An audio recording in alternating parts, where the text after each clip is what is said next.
सगळ्याला फोन केले, भाऊ तुम्ही टेस्टिंग करायला लागलात, आता 20 फुटावर स्ट्रॉंग रूम आहे, 20 फुटावर स्ट्रॉंग रूम आहे, स्ट्रॉंग रूम आहे इकडं, आणि त्याची टेस्टिंग करा तुमची. मग तुम्ही इथंच का घेतली?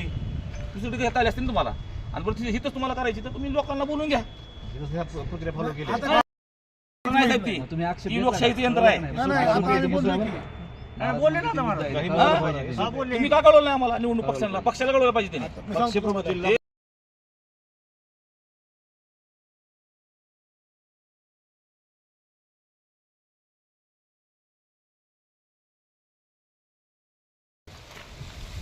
पॉलिटिकल सगळे पॉलिटिकल आहेत ना, या जवळ तुम्ही एकत्र या सगळे. धाराशिव नगरपालिकेची निवडणूक झालेली आहे, नगराध्यक्षपद आणि नगरसेवकांची निवडणूक झालेली आहे. त्या निवडणुकीच्या सर्व मतपेट्या आयट्या या ठिकाणी स्ट्रॉंग रूममध्ये सील केलेल्या आहेत, परंतु 3 जागेची निवडणूक अद्याप बाकी आहे.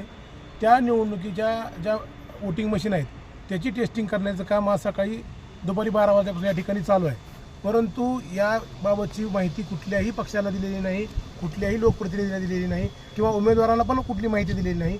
आज निवडणूक निर्णय अधिकारी ओंकार देशमुख यांना याबाबतीत फोन करून विचारणा करण्यात आली, परंतु त्यांनी पण सांगितलं की याबाबतीत आम्हाला माहिती नाही, तुम्हाला कळवलं असेल, परंतु त्यांनाही याबाबतीत कुठली माहिती नाही. म्हणजे सगळा अनागोंदी कारभार आहे, भोंगळ कारभार चालू आहे, आणि 100% प्रत्येकाच्या मनामध्ये संशय येणार आहे की या ठिकाणी काहीतरी काळबेरं चालू आहे. कारण आपण बघता की या ठिकाणी प्रत्येक पक्षाचे उमेदवार जे निवडणूक लढलेली आहे ते या ठिकाणी व्हिजिट देतात, सील चेक करतात, परंतु या ठिकाणी मशीनचा वोटिंग केलेला आवाज येत आहे, परंतु यामध्ये संशय येणार साहजिकच आहे. परंतु या बाबतीत निवडणूक निर्णय अधिकारी पूर्णतः डोळेझाक करत आहेत. आमचा त्याच्यावरती आरोप आहे, त्यांनी याबाबतीत स्पष्टता द्यावी. आणि या ठिकाणी CCTV कॅमेरे बसवलेले आहेत, सध्या लाईट गेलेली आहे, त्याची स्क्रीन बंद आहे, परंतु ते म्हणतात ते आमची रेकॉर्डिंग चालू आहे. आम्ही या ठिकाणी ज्या दिवशी या ठिकाणी वोटिंग मशीन सील केल्यात त्या दिवसापासून ते आजपर्यंतच्या किंवा निवडणूक मतदान होईपर्यंतच्या पूर्ण CCTV फुटेजची आम्ही या ठिकाणी मागणी केली आहे.